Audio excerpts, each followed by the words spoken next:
I'm Lone, and this is In the Foundations. It's just a little indie game that I found on Steam for free. Yeah, it only has 5 reviews, and I like checking out like smaller indie developers' projects, and I was looking for a visual novel to read anyway.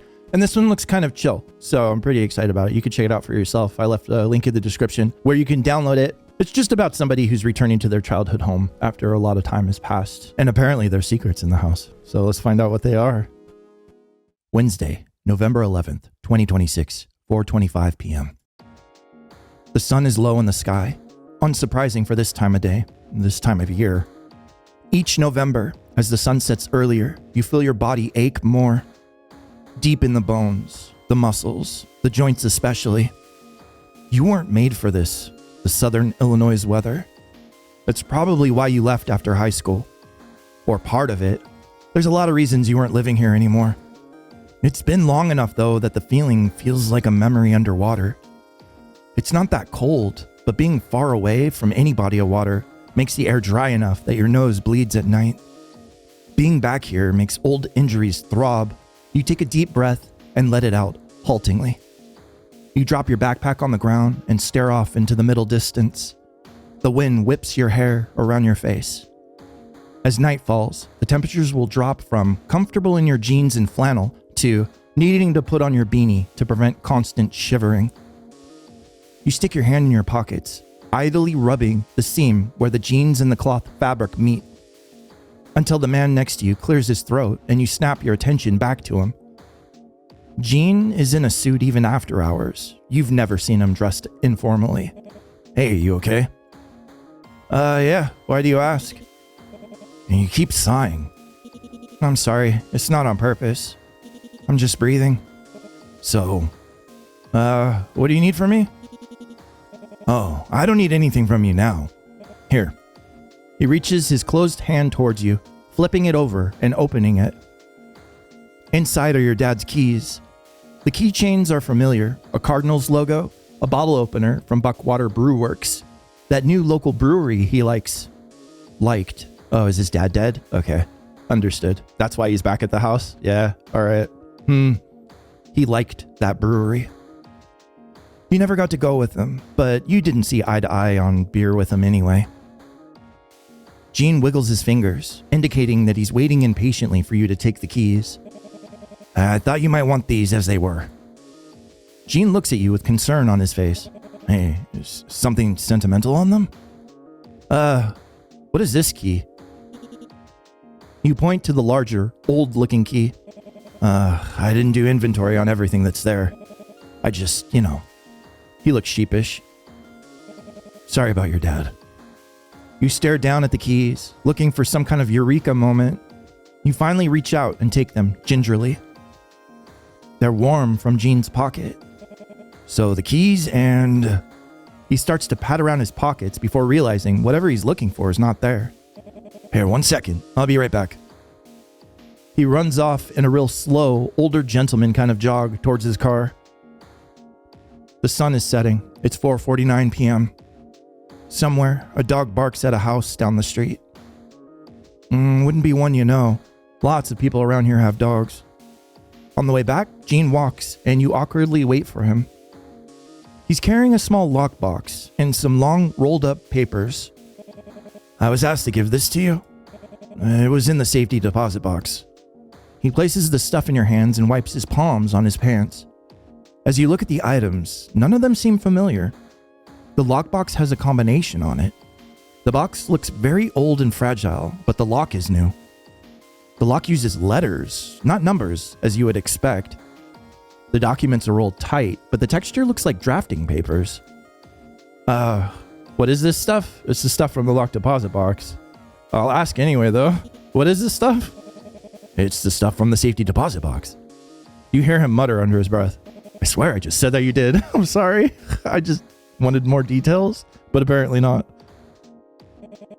You have no obligation to stay here. Just sell the house if you want. I can help you. You shrug. You probably will sell the place so you can go back home. This is not your home anymore, but you need to think about it first. Anything else you need? No, I'm good. Great. He starts walking away from you slowly. Gene gets to his car and opens the door. Before he fully sits down, though, he calls out to you one last time. Hey, kid. I couldn't find the snow globe you mentioned. To be honest, though, I didn't look that hard. He sits down in the car and gives you a curt wave. You give him a small, Midwestern head nod and watch him drive away. It's a lot of effort, way more than it should be, for you to get to your feet and move on to the porch. But eventually, you use the keys and make your way into the house. Once you're inside, a little relief washes over you. It's short-lived, though. You put your backpack in your old bedroom and plan to sleep in there. There's a guest room, but your bedroom is just how it was when you left it. You place the lockbox and the papers down on the dining room table. You take a good look at the lock. What could the combination be? Swirl the dial around randomly, please. God, only if Dad hadn't died so suddenly, you think to yourself for the 20th time. There's a lot of options, though. The dial has the full alphabet on it. For fun, you try your name, but the lock doesn't budge. It'll come back later when you have a better idea what fates saddled you with figuring out. Dramatic much? Well, Dad died, and now you're here, stuck with the family burden of cleaning up the house and solving the lockbox mystery. Why is burdened? Maybe it's burden? I don't know. Here, I'm gonna open sticky notes and write down everything that's highlighted just so we can open this deposit box because it looks like a major puzzle. All right, option 1, burden. You stand in the middle of the living room. It feels really dark and gloomy, even with the lamp on, so you brave turning on the ceiling light. Actually, the overhead light's overwhelming, but it's not enough to shake this feeling. You go around the house, turning on all the lights. Your stepmom would have been pissed at you for doing this, but she's not here. The heat isn't on, and while you don't need it now, you will soon. You find the panel and turn it on. The heat kicking on smells a little like burning, but it's a familiar smell. The apartment you live in San Diego doesn't have a system like this.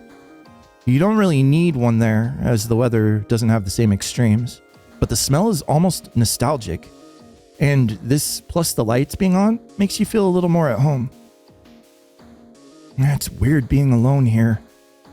Your dad was always home when you lived here. He was an early adopter of working at home. It meant that he was always home to help you out, even after Sandra came into the picture. Are you sure that he actually helped you? Didn't Grandma take care of you most of the time? The dining room is always where the last beams of light come in. The window faces west, but there's not much of a sunset to watch through the trees tonight. You sit at the table and eat a protein bar that you bought from the airport. It tastes like chalk, but mint chocolate chip chalk. Mint chocolate chip chalk. I love that sentence. It's fine. There's a lot worse things happening right now. After you're done, you take a lap around the house, making sure nothing seems too out of place. The wall of books smell just as it did, a tendril of rot and mold, almost inviting. Most of them are leather-bound, older than you. It's weird how a library can smell like a garden, but everything looks mostly the same. It's hard to decide what next steps to take. You know you need to at least catalog the family heirlooms like photos and journals. And you'll have to find that fucking snow globe.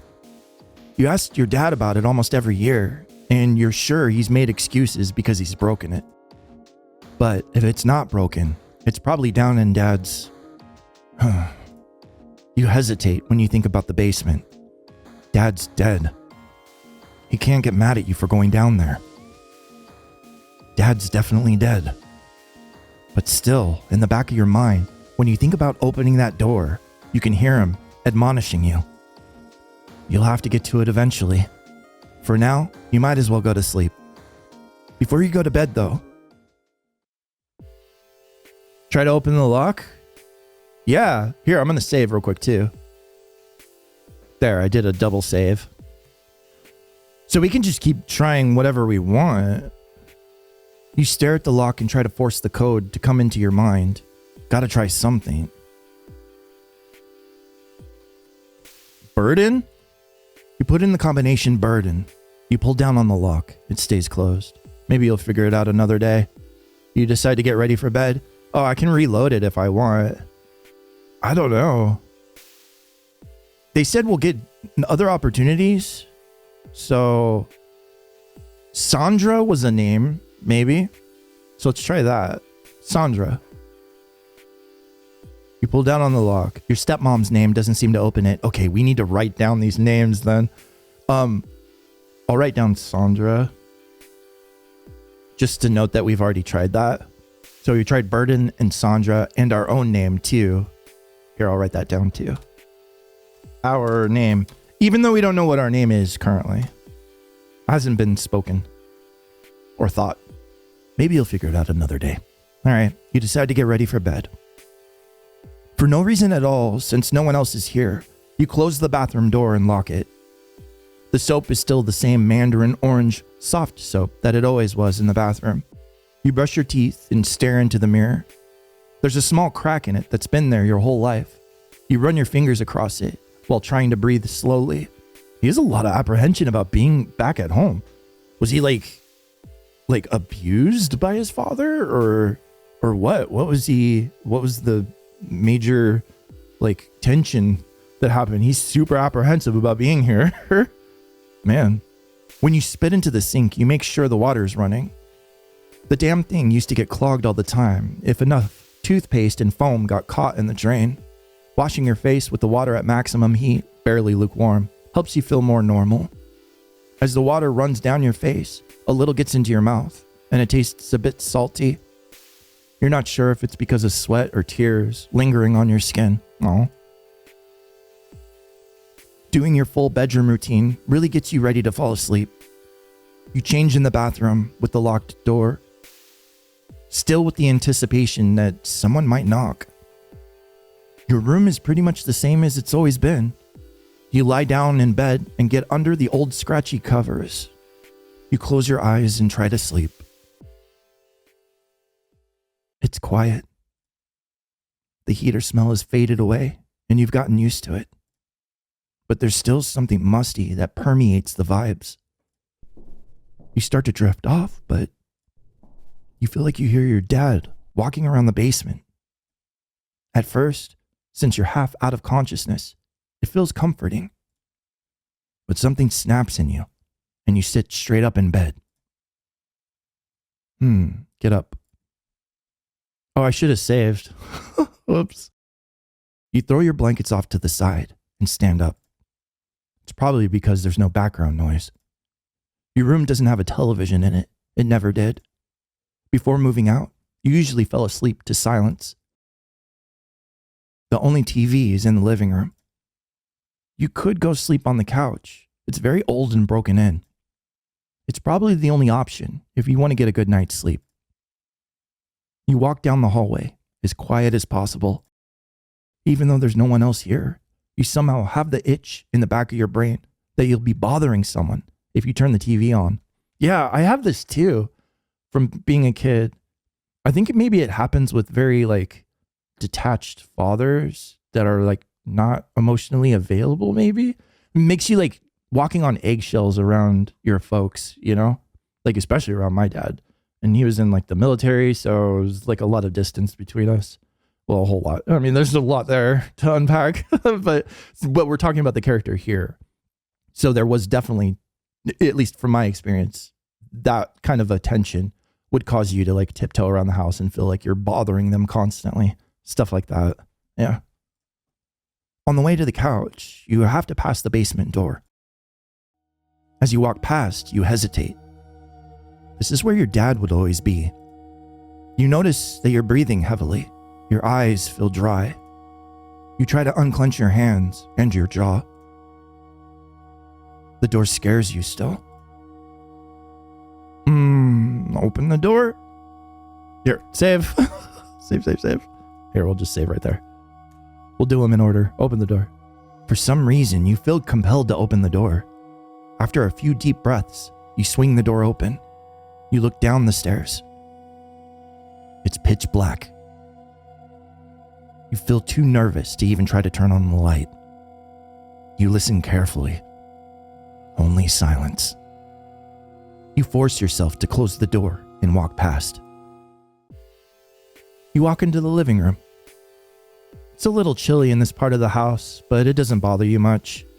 You lie down on the couch on your back and pull the blanket over yourself. It's one of your grandma's crochets. It smells like her still, from what you can remember.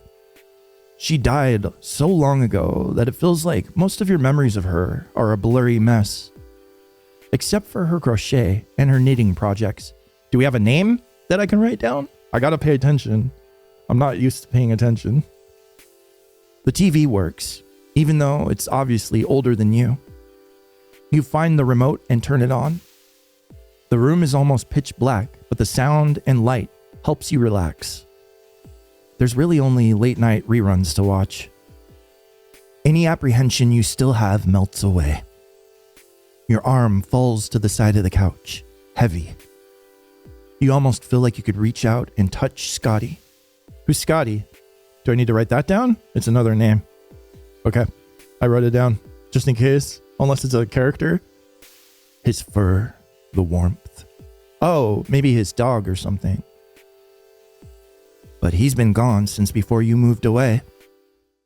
The TV doesn't have a sleep timer, so you turn down the volume a little and drift off to sleep. Thursday, November 12th, 2026, 8:51 a.m.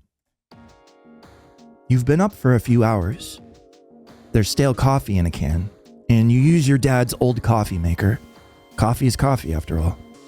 You don't drink much of it before it goes cold, unfortunately. I don't like cold coffee. Iced coffee's okay, but like room temperature coffee's black. There's two kinds of things in the house that you want to tackle. Family heirlooms like your dad's journal or old photo albums Grandpa made. And the furniture and things you can sell that don't have sentimental value. Also, the basement. You'll need to do that eventually. You have no idea where to start with selling stuff, so you turn to the familiar. Look through photo albums, VHS tapes, or look through the blueprint. I look through saving. That's what I look through. Photo albums? Maybe we can find some names for the safe deposit box. That makes sense. When you grab the closest album, you notice it's the most recent one. Dad didn't print out a lot of pictures after the divorce, it seems. The album is full of photos of 4 people in your family: Dad, Sandra, yourself, and Paige. New name? Okay. We already did Sandra, though. Your dad looks so happy with your stepmom.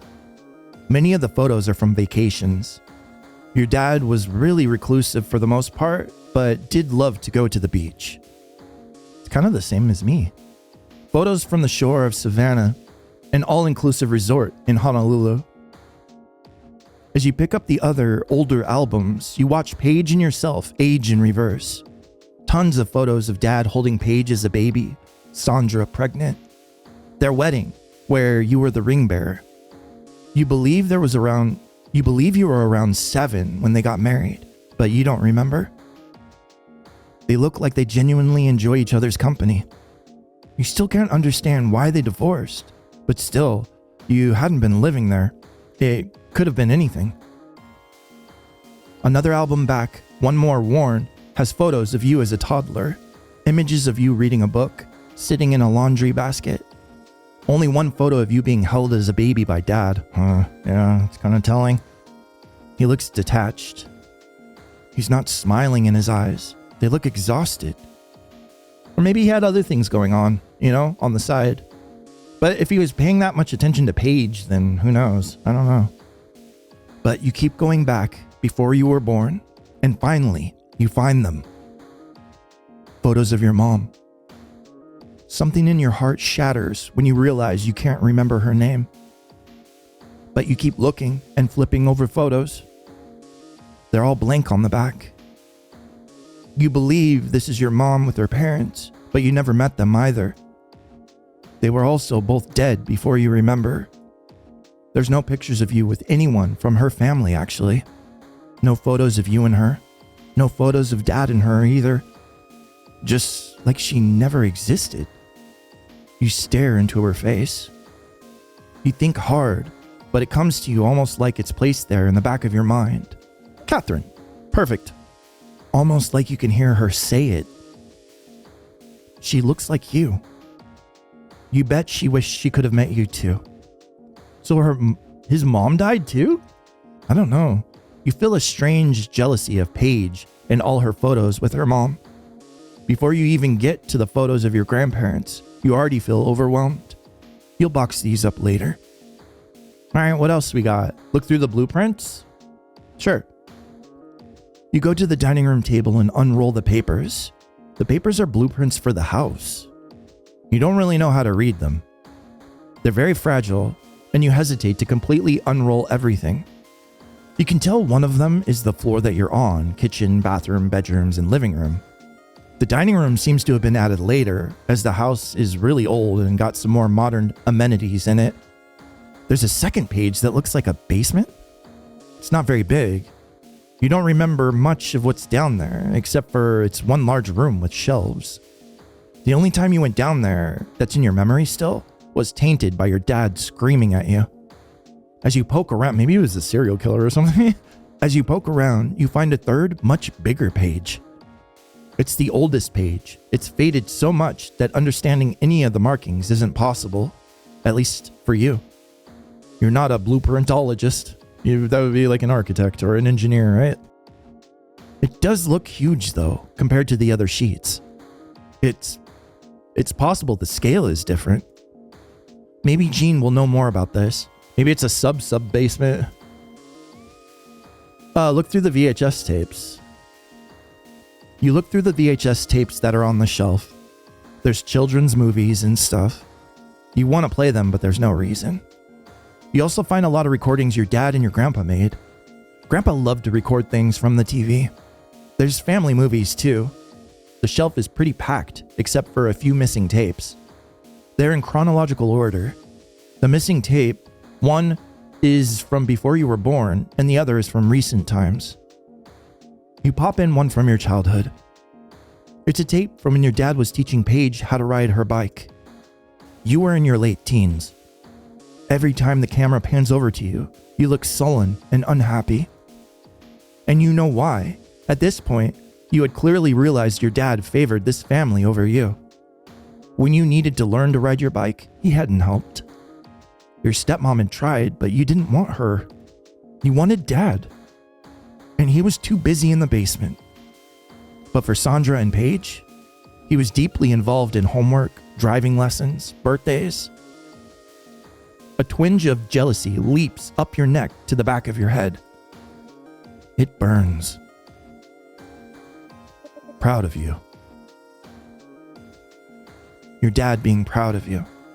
No, he didn't know enough about you to be proud of shit. There's no way. Was he ever that positive? You turn off the tape and stare at the black screen, long before moving on. You look down at your watch when you realize what time it is. Your stomach growls. There's not a lot in the house. There's some expired soup, microwave popcorn, and animal crackers that your dad used to feed the crows. It's possible there's food downstairs in the basement. Your dad was a kind of prepper, and it got worse after Sandra left. But you want something good, something warm and comforting. Local restaurants are few and far between. The food delivery app on your phone says the place that will deliver is over an hour away. You remember Ginnam's Diner down the street. They always had really good biscuits. You can almost smell them. It would be quick to go there and grab something. You go to the front door, start pulling on your shoes. You get one shoe on and tied. Ding dong. Somebody at the door? Should I save? I don't know. After you get over the heart attack that you almost had from that surprise, you hesitantly open the door. It's a delivery driver. He's out of breath, and you see what's probably his bike leaning against the porch pillars. He's got a huge bag with him, with the receipt attached. The receipt is from Ginnam's. Hey! Are you Paige? No? Paige Holblate? Oh, Holblate. That's a name.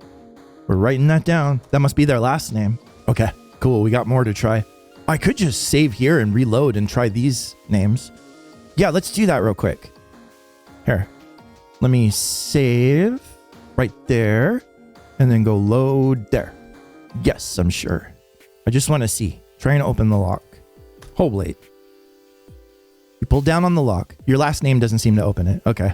Load again. Catherine. Pull down on the lock. Doesn't open. Yeah, you're surprised it's not your mom's name. Huh. I guess that's it. Yep. Okay. Maybe you'll figure it out another day. All right, back to where we were. Load. Food. Paige Holblade? Yep, that's the name on the food. Yeah, that's my sister. Great. He thrusts the bag at you. You take the heavy bag and he immediately turns around.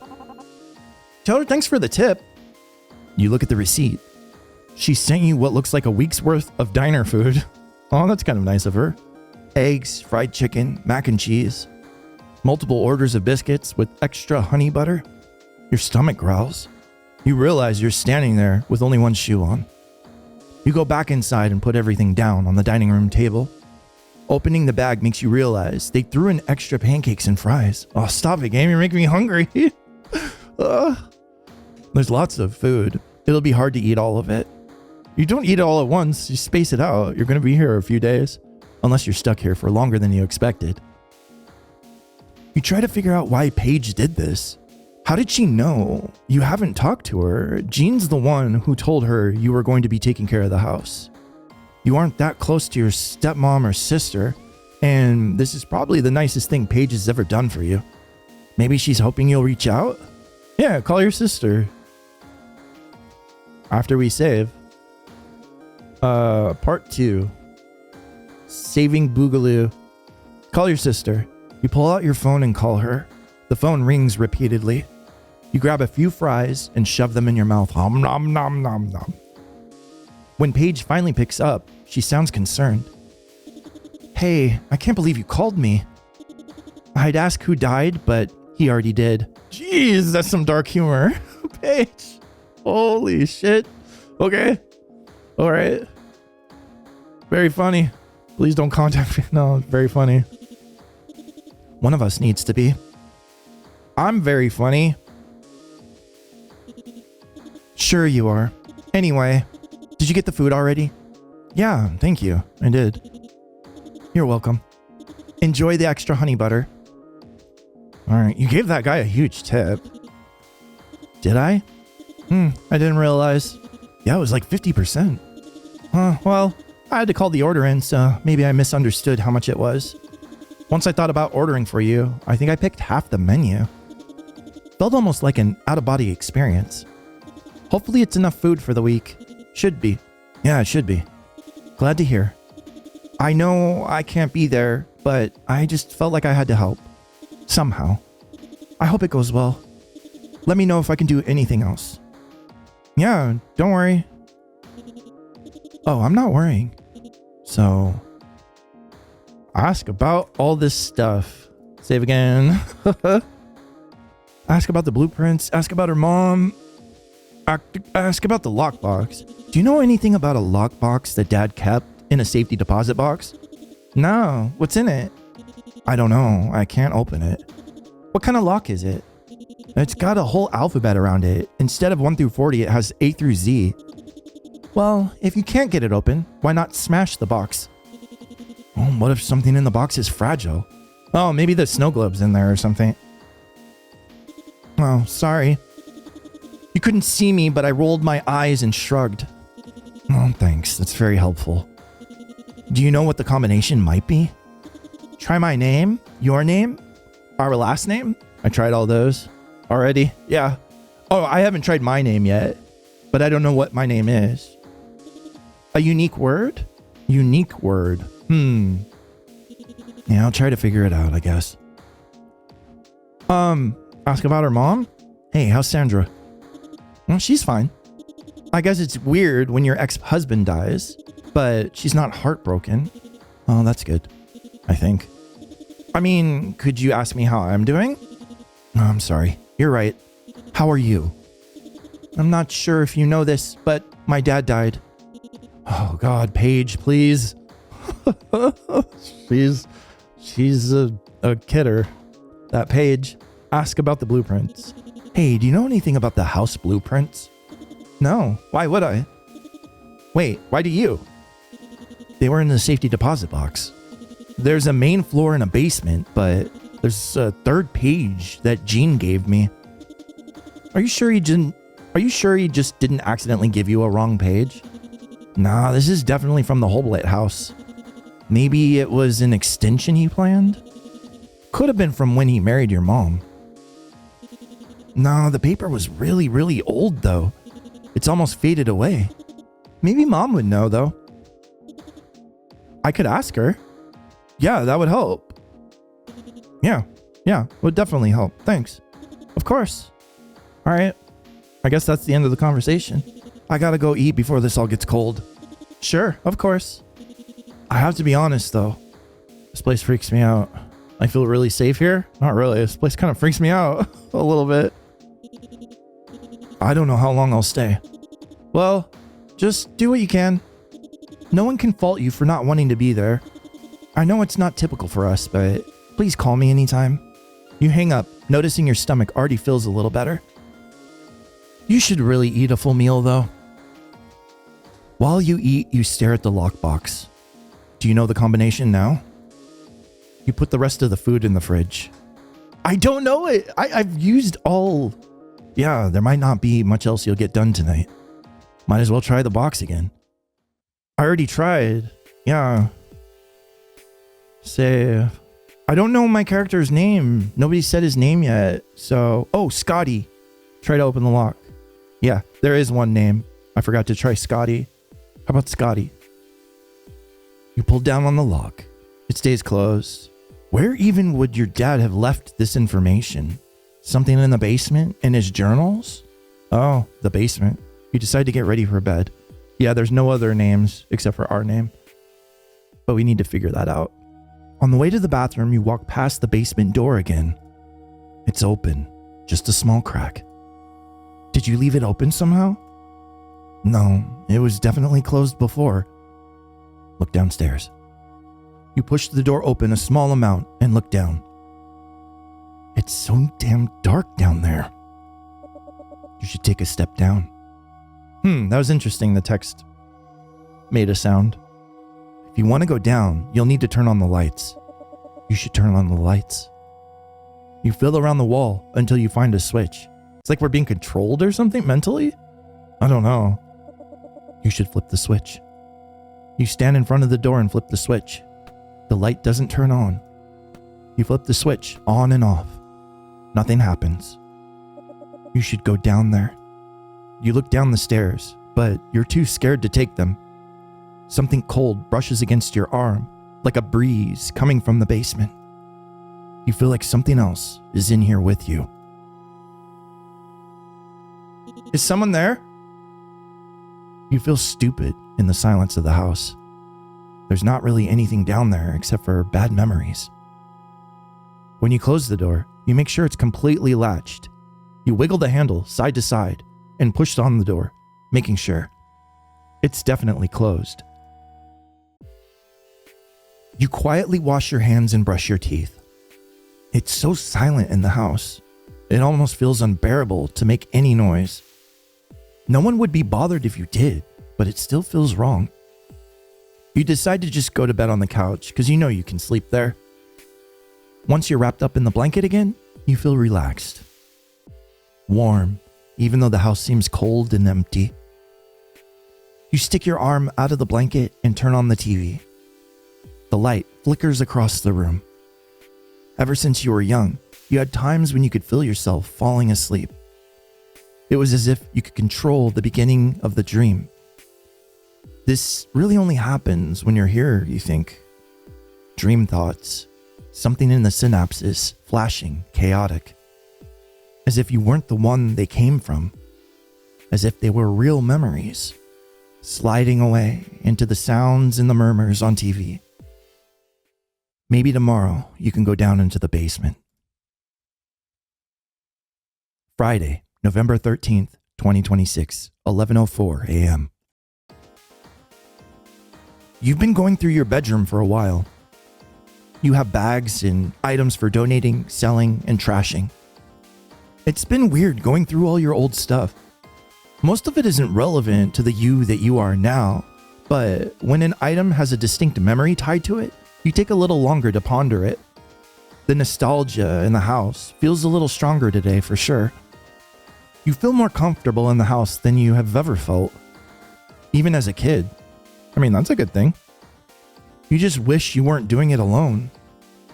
You fill up another bag and then put out the last one in a box. You wonder if your dad had more supplies down in the basement.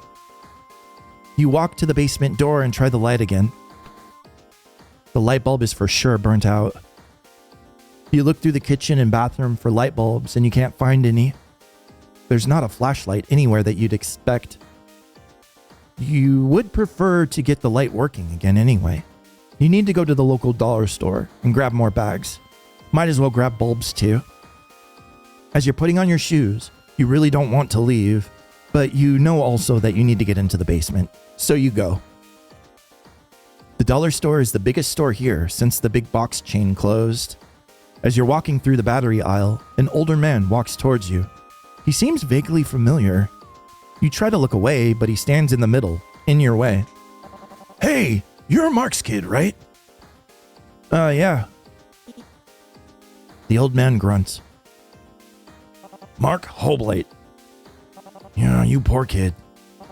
What a shock that he passed away so young. Yeah, it was very surprising. You gonna sell that house? Straight to the point. It's been in your family since I was a kid. I'm trying to clear it out before I decide. Not sure. There's got to be a lot of nice antiques in there, huh?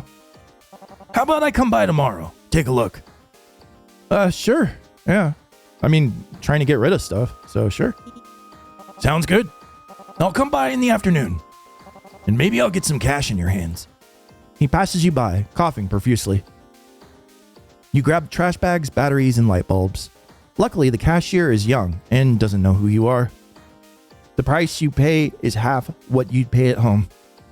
No. Is this home? Here? Friday, November 13th, 2026, 5:36 p.m. Back at the house, you set everything down on the desk and rip open the light bulb box. All of the current bulbs must be the old style ones. No idea where Dad bought them. It's possibly as a stockpile in the basement. You'll find out soon. Before you go down, you stop and eat some of the leftovers. The microwave doesn't have a turntable, so you have to rotate the food manually. It's hard to take more than a few bites because you know what you have to do next. The basement. Deep breaths. First, make sure the light switch is off. Then, you lean over and install the light bulb. On your tippy toes, you're barely able to grasp the end of the bulb. When you brush it with your fingertips, you get a soft shock, like when you rub your feet across carpet and touch metal. You don't even pull your hand back. It doesn't hurt enough to warrant a reaction. After unscrewing the bulb, you walk to the trash and immediately throw it away, not before shaking it to hear the sound of the broken filament moving around. The LED bulb fits perfectly and screws in easily. Another pause for deep breaths. You feel so determined to turn on the light. No one will yell at you. There's no one to stop you. It's almost a rush of adrenaline when you touch your hand to the switch. Aha! There was a small part of you that was hoping the bulb didn't turn on.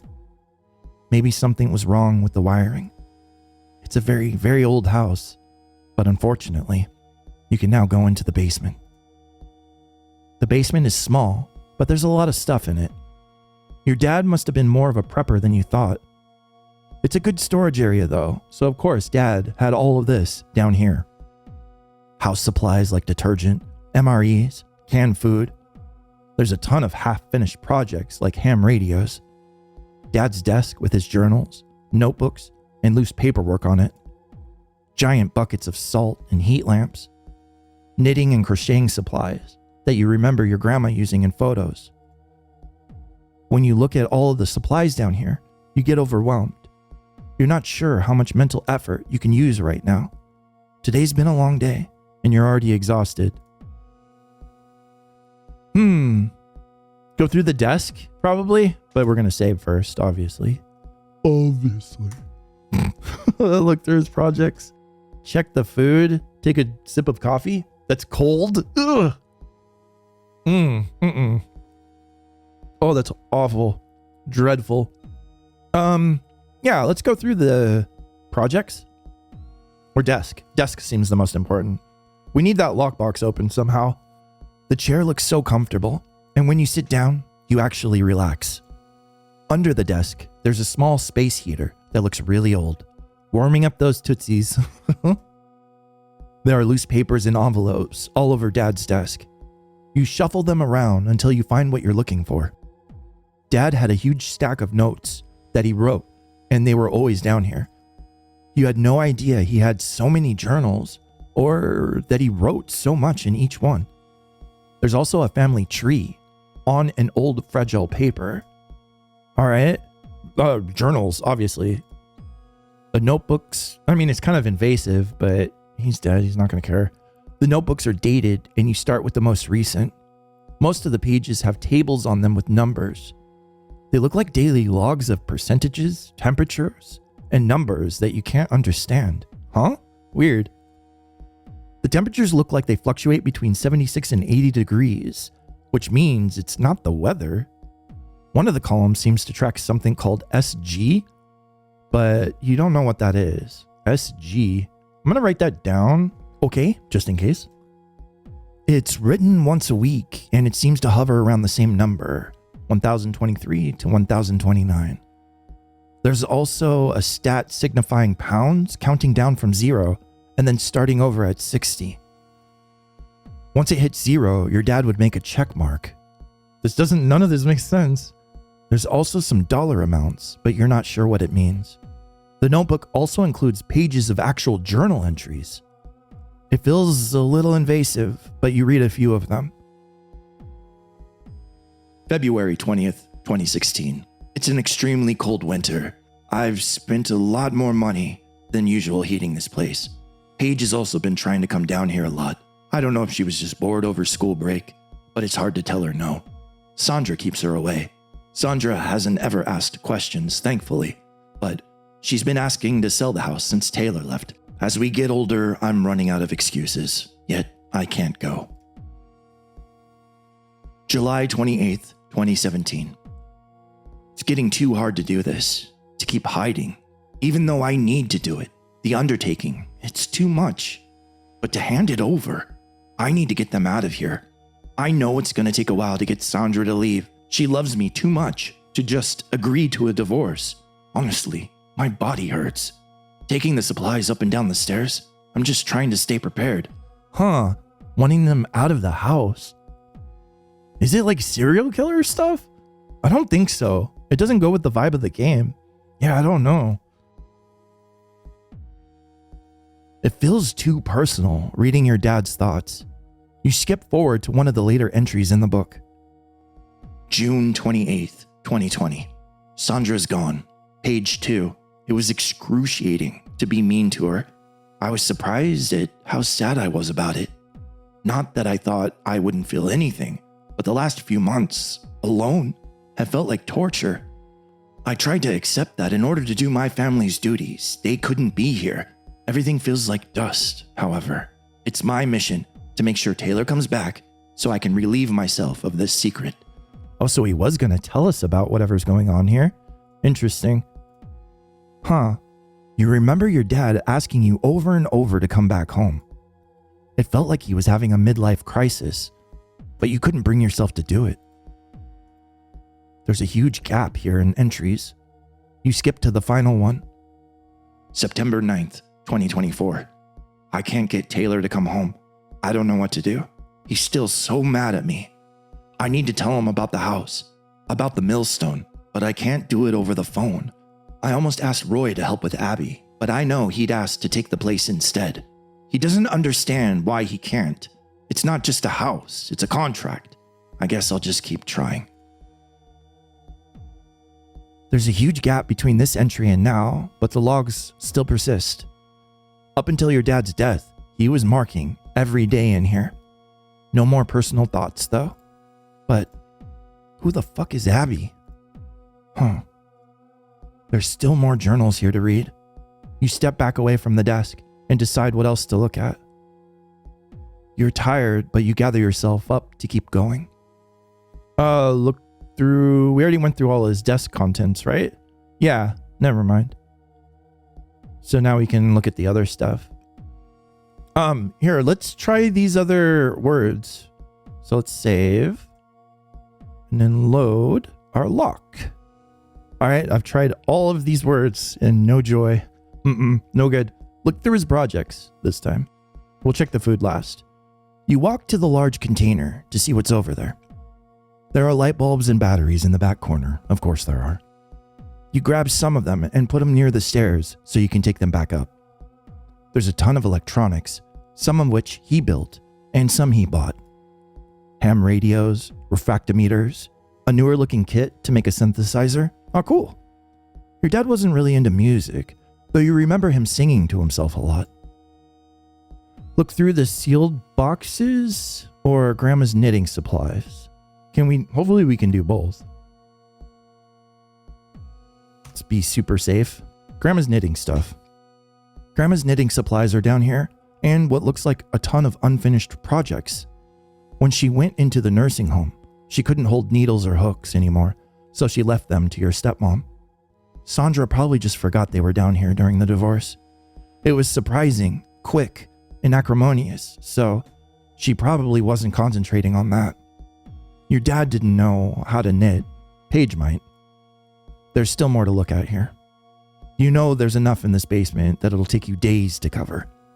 You step back to the center of the room, waiting to look through as much as you can. The fatigue becomes worse. It's been a long day. All right, check the food. Look at the larger cans in the back. Go through the MREs. There's a lot of MREs. Some of these are surprisingly old.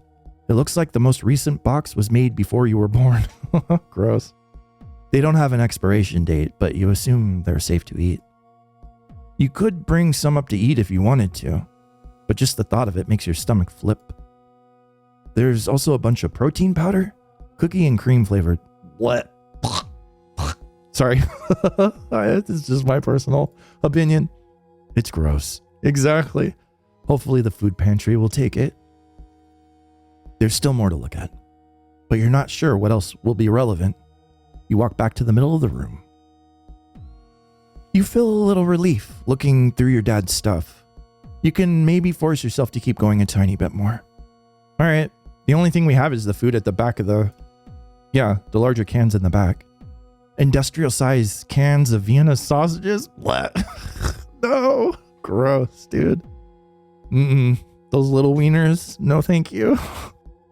You have no idea how your dad eats or ate these. Exactly.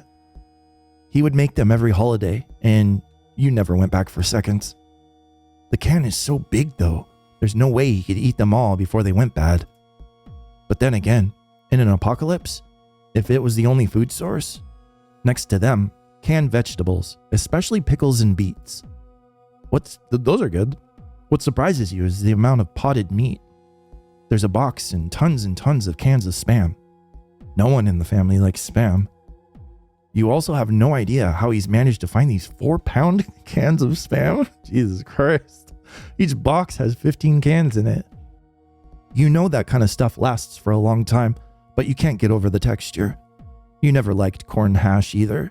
You've never liked corned beef hash either. There's nothing else over there in the area you want to look at. It's hopeless. Your brain feels empty.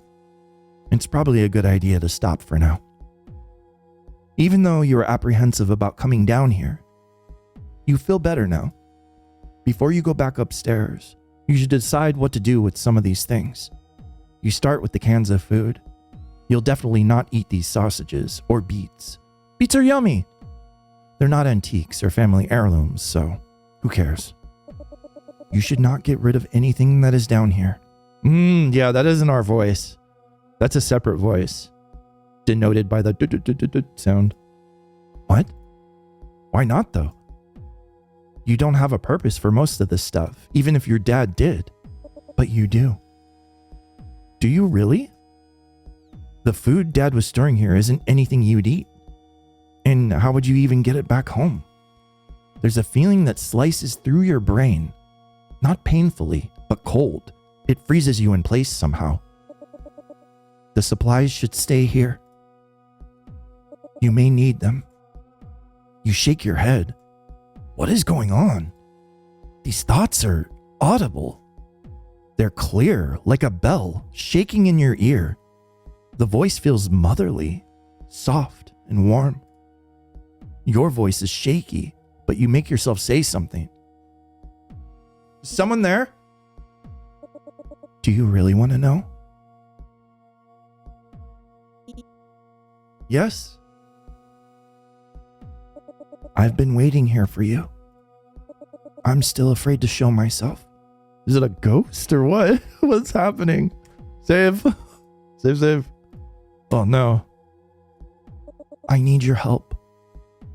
I want to be sure that you're ready. You feel your heart racing. Words want to come out of your throat, but you legitimately choke, coughing loudly. There's a pile of items you want to bring to the ground floor, but you leave everything downstairs in a rush to get out of the basement. Whew. It's surprising you got so out of breath running up the stairs. But you're hit with a rush of endorphins. It's not distress, it's eustress. Like when you get off of a roller coaster. Like elation, kind of. Like a positive feeling. You sit down at the dining room table and stare down at it, almost disassociating. After a few minutes, you shake your head hard, breaking your gaze. You grab some food from the fridge, microwave it, and eat it in silence. You stare at the locked lockbox. Now's another chance. No, I've tried every word. I don't know. I have to just start making stuff up. I feel like I should know it by now, right? God damn it, man. What is the lockbox? See, it says right here, did you miss seeing it already? I did. I must have missed seeing it. Fuck. I want to open it. And this game is so underplayed. Like, not a lot of people have played it. It only has like 5 reviews on Steam, so there's nothing I can look up. I have to figure this out on my own, but I don't know what it is. Oh no. Do you know what it is? You probably know what it is, huh? Probably. I'm a doofus, and I like miss everything in video games, especially in visual novels.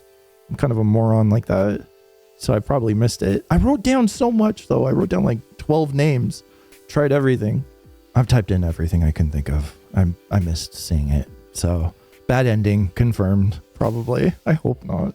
You feel extremely exhausted now, but very relaxed. You decide to get ready for bed. As you brush your teeth, you stare at yourself in the mirror. Your eyes feel tight, like you were crying, so you close them. You focus on the vibrations of your toothbrush. When it stops, you spit into the sink that you know is there by feel. You're almost afraid to open your eyes again, but you do. There's nothing but your disgusting spittle in the sink. You wish you could open the lockbox. There might be something important in there. Okay, I know, I'm trying. I just don't know what the combo is. So, bed? Yeah, let's go to bed. The couch is starting to feel like it has a groove for your body. You stick your arm out of the blankets and turn on the TV. You are lulled to sleep yet again by the TV's noises. Saturday, November 14th, 2026, 1:25 p.m. You haven't felt like going back into the basement all day. Yesterday it was like getting a grain of sand in your clam chowder. Inevitable, but still grosses you out every time. Everyone just eats that piece of sand, don't we? No one stops to spit it out. Huh? Oh, it's the old man he wanted some stuff from the house. As you are moving things around the house, the doorbell rings. It's the old man. He's got a notebook with him and little glasses. Hey there, kiddo. Hey, you mind if I walk around, look at the stuff? If you want to follow me and make sure I'm not stealing anything, you can. but I'm going to be slow, so just be ready to be bored. Nah, it's fine. Go ahead. All right, don't worry. He winks at you. I'm going to take some pictures and make you a list. He walks into the kitchen and makes notes and takes photos with one of those small digital cameras. You watch him shuffle away and then get back to looking through your dad's bedroom. After a bit, he finds you in the bedroom, putting things into bags still. Hey, there's lots of good stuff in here. Want to meet outside so we can talk about it? You follow him out to the front porch. Oh, sorry. It's quite stuffy in there. I feel like I want to leave the moment I walk in. You know that feeling. There's something... Oh, really? I hadn't noticed? Lie? Okay, so is he like a clairvoyant? He like notices the ghost or whatever it was we were talking to? Really? I hadn't noticed. You got a few appliances that are really old, like antique old, not low quality. Son, you know what antique means? Vintage? Retro? You? I don't know, vintage? No, that's more of a recent collectibles thing. I'm talking about something from my dad's generation. I mean, some of it is more modern, but would be worth a lot. The toaster. It's one of the older mechanical ones, not the electric ones. Oh, and that coffee maker. You can't have that. Yeah, I need it. How much for it? A lot more than you'd think. I'll have to look it up and let you know. Here. He extends a shaky arm and hands you a small notebook. You look over the list. It seems like he mostly wants the larger furniture. It would really help you to have it out of there. Even if you don't sell the place, it'd be nice to change things up. The back bathroom could be remodeled, raise the property value somewhat, could shake out some of the shame and memories. Might make you want to stay. Could be nice to be a homeowner. The old man clears his throat and shakes you out of your rumination. I can have my son bring his truck by in an hour or so, pick it all up. I'll have to have him come in and then I'll decide. Yeah. Have him come and then I'll decide. If you have any objections, let me know. Hey, when you looked around, did you see any snow globes? No, but I wasn't particularly looking for one. I'll be right back. I'll get the kid over here so he can carry this for me. I'm not as young as I used to be. He chuckles to himself. And obviously, I'll pay you for everything we take. He pulls out his phone and starts walking away from the porch. Hey, Johnny, come on by. Bring the truck. Do you know if the boxes are still in the back? As he gets further away, you sit down on the step. You feel less tired, less foggy out here on the porch. It's like your brain is waking up just a little. So there's some kind of like supernatural suppression of our brain that's going on every time we enter the house. Maybe it's not the best place for us. The old man eventually comes back and sits on the porch with you in an old man silence. It's nice to take a break from being inside there. Less than an hour later, the truck pulls up. Johnny exits the car, slamming the door harder than he needs to. He's about your age, but much more fit. It must be from carrying furniture around all the time. He's smoking a cigarette as he walks up to the house. Johnny nods at you, and you nod back. Midwestern, wordless hellos go a long way. All right, let's get this going. I'm about ready for a nap. He gets onto his feet slowly. You and the old man go back inside first, and Johnny sits outside, finishing his smoke. The old man walks over to the dining room table. We should start with this. It's an antique for sure. I could sell it for quite a lot. Your cut would probably be about $5,000, depending on the bidding. $5,000? Wow. Yep. It's from the 1890s, from what I can tell. The wood is hand-carved, and your family has treated it well. When you were a kid, this was the family hangout spot. You have a lot of memories around this table. Some of them good, at least. Could buy a few tables with that. That is a lot of money. You start to speak up, but this table should stay here. Oh no, it's the voice again. This is your family's table. You narrow your eyes. Your vision feels cloudy. Take it. You open your mouth to talk, but the wrong words come out. I don't think I can let you have this one. Oh, is it the money? I can take a smaller finder's fee if you want. You look at the table and imagine moving the items off of it so they can take it. A pit forms in the bottom of your stomach. You almost feel like throwing up, but you hold back. No, I need it to stay here. It feels wrong, the idea of the table being somewhere else. Okay, I can respect that. He walks back to the front door and peeks his head through. Johnny, you ready?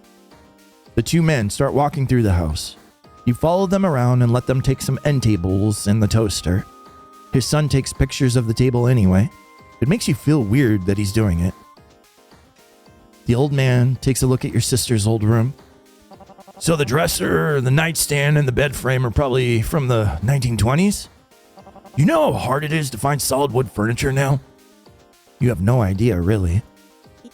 I think the furniture was my dad's. I believe this was his childhood bedroom. So, yeah, he's dead. Go ahead.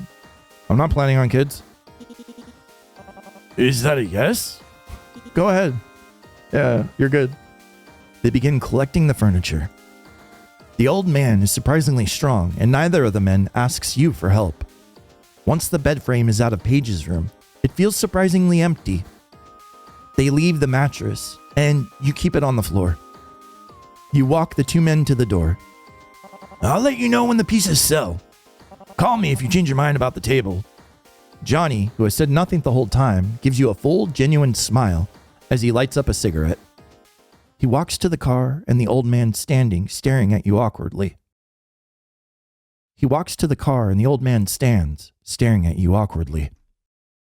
Yeah? His eyes are intensely looking into yours. This is not normal for someone from Illinois to make such direct eye contact. But he's not sure if he wants to speak. You can feel it. Are you okay? He reaches out to shake your hand. You grab his, and the grip is tighter than you would expect. But he doesn't look away. He speaks under his breath. Sir, can you say that again? Someone die here? I mean, it's an old house, probably. Yeah, I don't remember it happening, but it feels like it. I just feel something. He continues quietly, barely moving his lips. You can't make out his words. A deep sadness. It wants to be free. Let it out. Why is it here? He's a clairvoyant. Holy shit. He finally looks down. You're not sure how to react. You start by dropping his hand. He turns from you immediately and walks briskly away. The old man speaks over his shoulder towards you. Hey, thanks, kiddo. I'll let you know when your items sell. He hops in the passenger seat of the truck, and Johnny drives off. Once back inside, you stare off into space for minutes before you realize you're doing it. What is the lockbox combination? I need to know. Oh, I'm gonna die if I don't get it by the end of this. Today's been a very productive day, but you don't feel tired, just disassociated. You want to eat, but the roller coaster your stomach's been on for the past few hours makes it seem impossible. The sun is beginning to set. It must be past 5. You could call your sister and try to get more information from her. Her memory might be better, and she's lived here much longer than you have. Or since you're here, you could just go down into the basement and see if something happens. Oh, that's a big choice. Is the ghost gonna talk to us more? I want to call my sister to see if we can get more names or something for the lockbox. You decide to call Paige before you try to communicate with whatever is downstairs. The phone rings twice and she picks up. Hey, what's up? She sounds a little concerned. Ask other questions? Ask about knitting supplies? Did your mom forget to take the knitting stuff from Grandma? Maybe. I don't know. Dad and Mom were arguing for like a year before she finally gave up on it. I guess I didn't understand why they were divorced anyway. I thought they were happy. Oh, he was just being a dick. Like, not abusive or anything. He was still being a good dad to me. He was just checked out. You start to laugh, but she cuts you off. I know, he was always checked out, but more than usual. Wouldn't hang out with mom, wouldn't eat dinner at the table anymore. That sounds tough. I know you're being a little sarcastic, but it was. I'm making it seem less bad than it was. He wouldn't do couples counseling, so mom just said, fuck it. The yarn and needles, though, I don't know. It wasn't a concern at the time. All right, cool. Other questions about the food supplies? Do you remember Dad eating lots of Spam? Oh God, no. Mom would have been disgusted with it. There's no way. I know he loved those little Vienna sausages, but Mom only let him eat them on holidays. I remember now. He'd wrap them in bacon and put brown sugar on them. Ooh. Rough. Yep. You hear her make a gagging sound. You okay? I just don't want to think about them. Why Spam, though? And also Spam, we can write down. I don't know. I'm grasping at straws here. You got a ton of cans down there. I'll probably donate them to St. John's Methodist. Please do. Disgusting family heirloom. Dad just passing down trauma through potted meat. That's not the only way, but it's a big one. All right. Ask other questions. Ask about Abby. Yeah. Do you remember Abby? No. Do you? No, I don't know an Abby. I found Dad's journals, and her name's written in there. He said he was trying to get me to come home so I could take over taking care of her. Yeah, I don't remember anyone named Abby. Explain why Dad divorced Sandra. He also wrote some weird stuff in there about forcing you and Sandra to leave. What do you mean? He had to stop hiding, and he had to get you both to leave. Gay? I don't think that was it. I don't remember Dad ever mentioning the name Abby. Like, ever. He also kept talking about things like a contract or mission. Yeah, I tried both of those words, too. There was logs from every day about temperatures and other numbers that I didn't understand. Oh, you've lost me there. I don't know anything. I just thought he was having a midlife crisis, Paige. Well, who the fuck knows? I just don't get it. Maybe Abby was my mom's pet name? Oh, maybe Abby was an acronym? No. Maybe it was my mom's pet name? Could be. Wasn't her name Catherine, though? I don't know. You take a deep breath and close your eyes. You don't like yelling. You don't want to yell. I don't know. I'm tired. Just relax. I'm sure you'll figure it out. All right. You rack your brain to think of anything else you can come up with, but you get nothing. All right. So ask about the table now. What do you remember about the dining room table? It's a wood table? I guess it's medium color wood. It's always been in the dining room. Mom and Dad would force us to have dinner every night at 6 p.m. It's one of the only times I remember Dad actually coming up from the basement regularly. It's worth a lot of money. Yeah, I assume it's really old. She's quiet for a long time. How much? Over 5,000. Over 5? No, I won't do that, man. That's an old ass man. Could buy a few tables for that. Or maybe get a second opinion. Maybe it's worth more. Yeah. There's a problem, though. I mean, Dad died. There's a lot of problems. Paige, please. Sorry. I'm serious. Some old man who knew Dad or something came over to buy the table. He offered to take it and sell it at his antique store. Okay. Did he not have a big enough truck? Nah, he brought his son with their company truck. I wanted to tell him that he could take it, but I couldn't do it. Why not? My mouth wouldn't say the words. I felt something stop me. Oh, like a feeling in your stomach or something. No, it wasn't me. Could it be a spirit or something? Oh, Paige is a clairvoyant too? The house always gave me an unearthly vibe. Oh, she knows.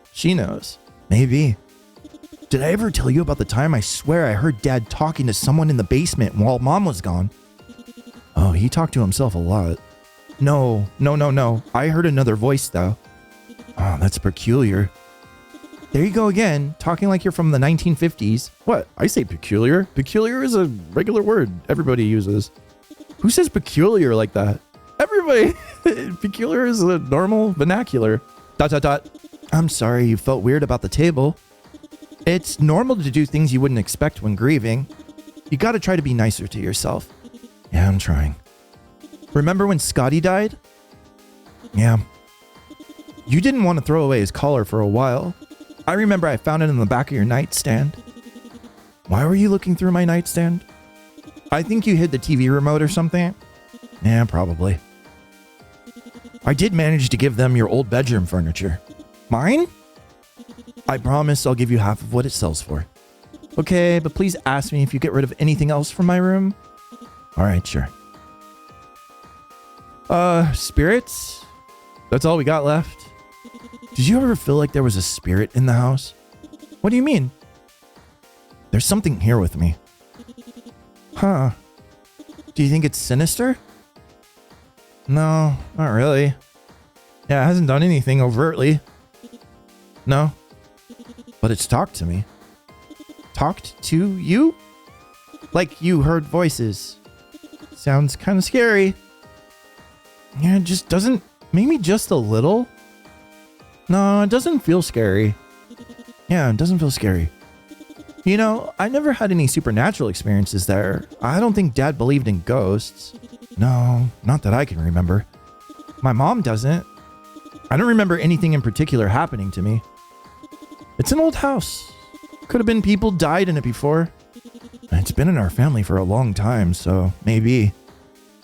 You know, the old man asked me about that. He asked about dead people at our house? Yeah, when I left. Yeah, when he left. It was really, really strange. He was whispering some creepy shit to me. Like he's a murderer creepy or I want to date you creepy? Paige, what did he say? It was hard. No, he said it wants to be free. She's at a loss for words. No jokes for once. I got nothing. That sounds awful.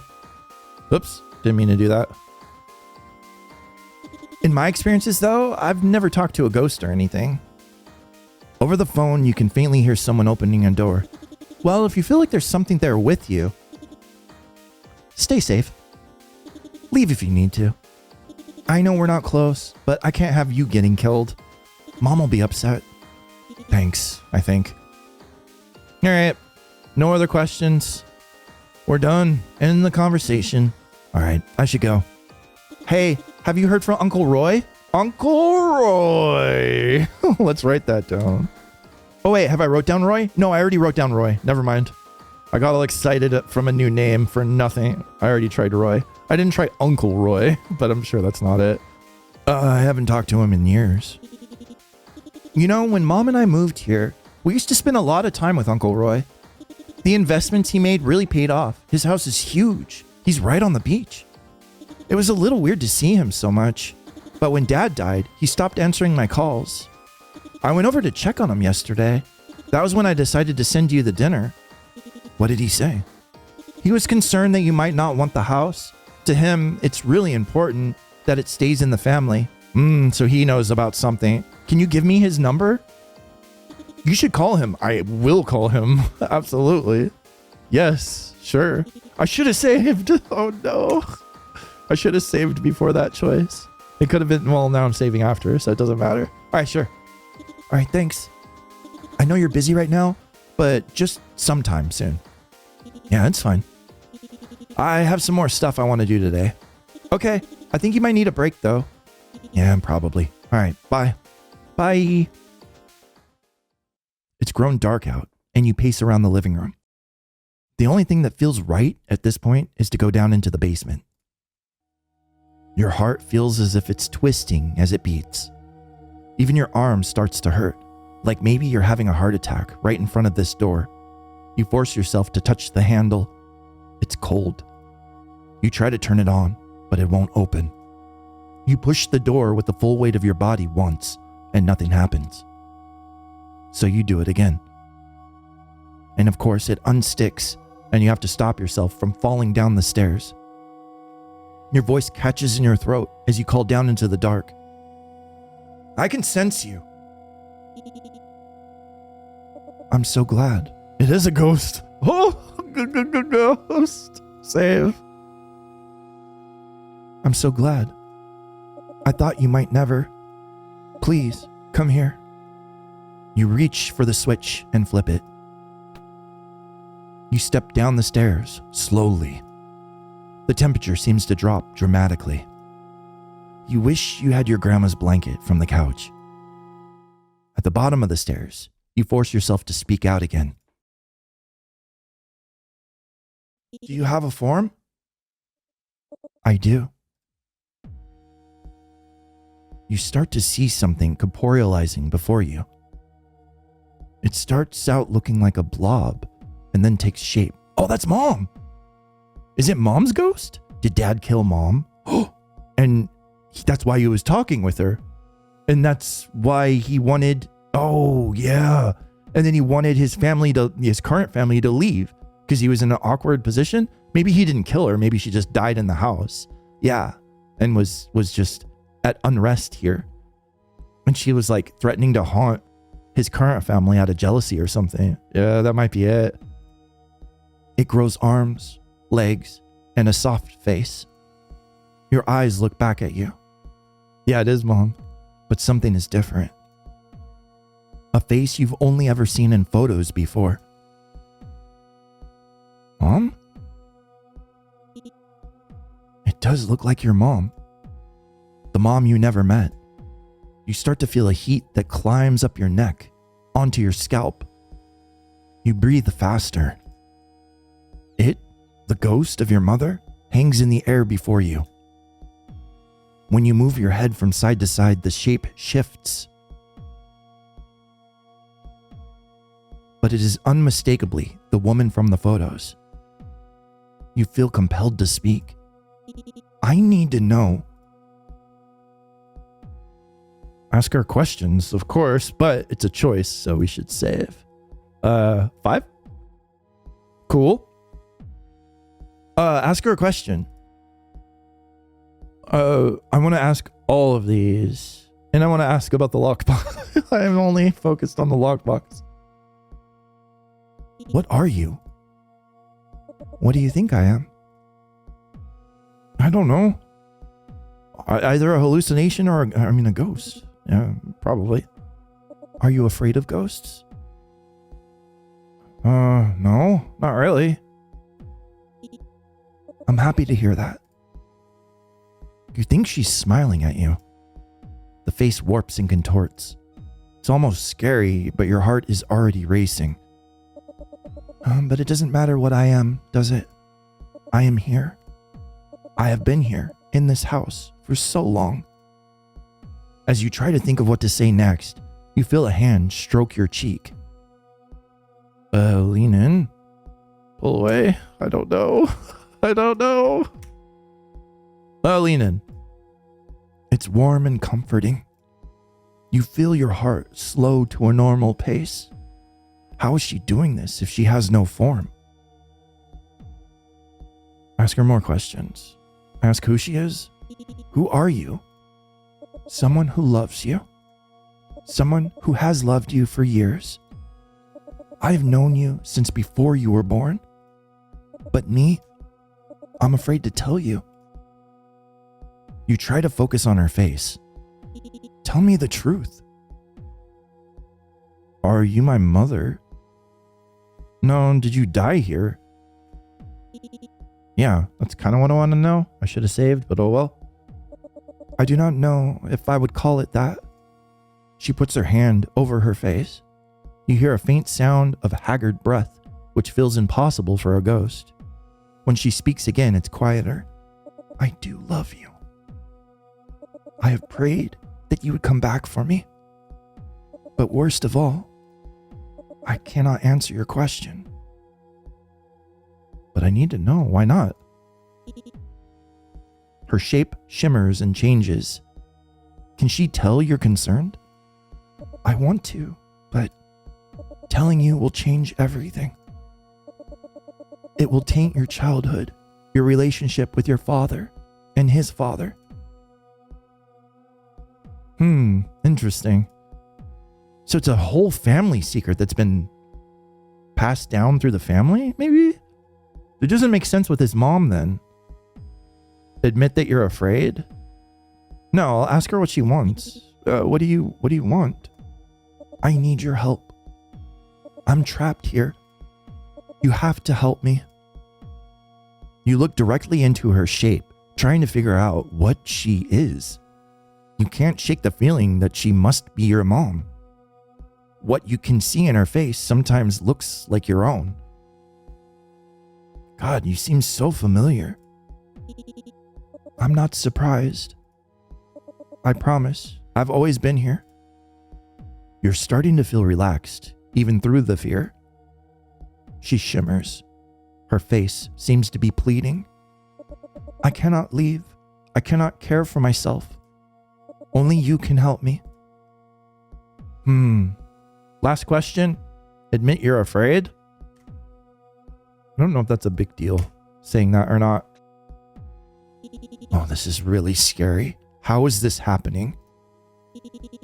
Dad died, and now I'm being confronted with my mom's ghost in the basement of our family house. I admit, I am also scared that you will not understand. You must trust me now.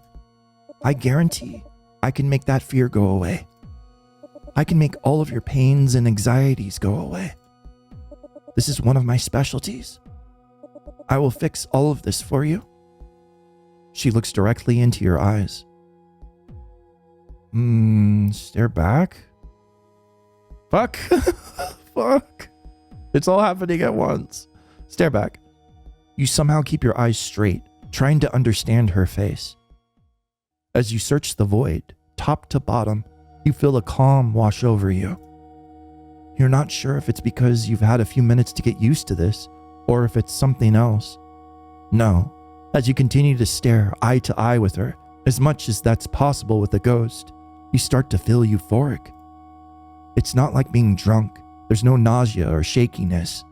It reminds you of just falling asleep under a heated blanket.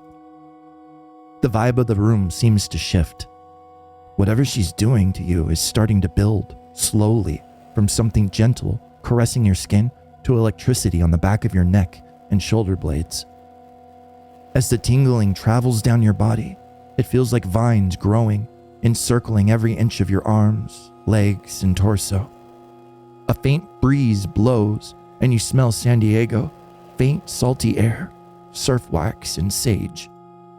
You can hear a hum on a frequency that sounds like blood rushing through your ears, like the static of ocean waves. The feeling takes over your whole body. At this point, your knees grow weak, but you manage to stand and continue to look at her. Time stays at a standstill. You feel your mind unraveling with enjoyment for longer than expected. Solace. Refuge. A haven.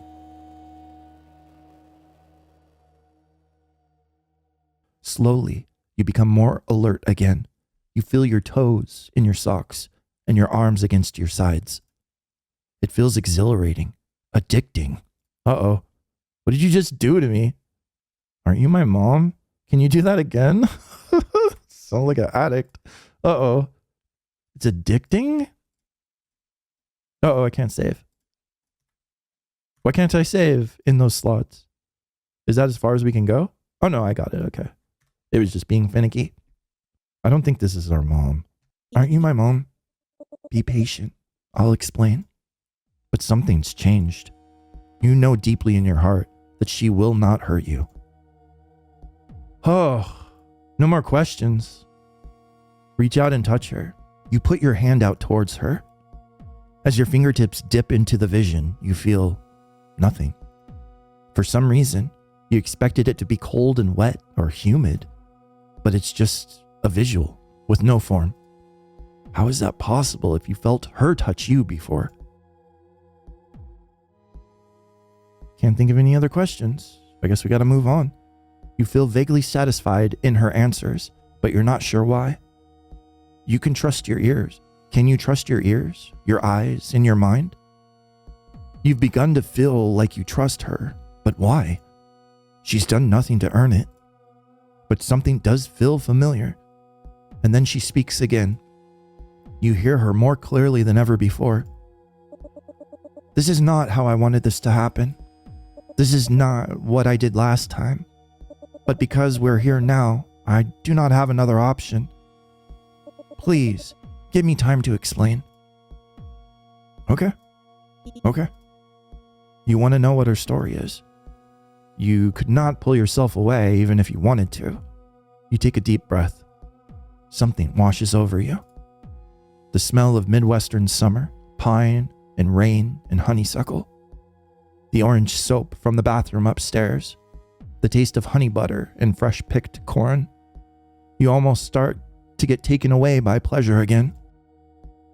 Wait, focus. Please listen carefully. You try to stay aware, but you feel buzzed. It feels like drinking a cold light beer on a porch in July. You shake your head, trying to listen to her. I know you deeply, like a mother would. That's not our mom. Yep. I can tell you do. That pleases me. It is true. You were not aware of this, but I have been in this house since before you were born. I remember you as a child. I watched you grow. I pushed you away for your own safety. I made you leave so that you could do so much more. Being away from here was good. You made me hate this place? Why? I had to do it so that you were not here. I am sorry though. It worked too well. We couldn't get you back here, no matter how hard he tried. And now, this is less than ideal, but it is the only way. Your body feels overwhelmed and tired. It's not a painful exhaustion. It feels blissful and relaxed. But you need to sit down in your dad's desk chair. If this is your mom, she must be dead. How could you even help her? This isn't your mom, man. It's not at all.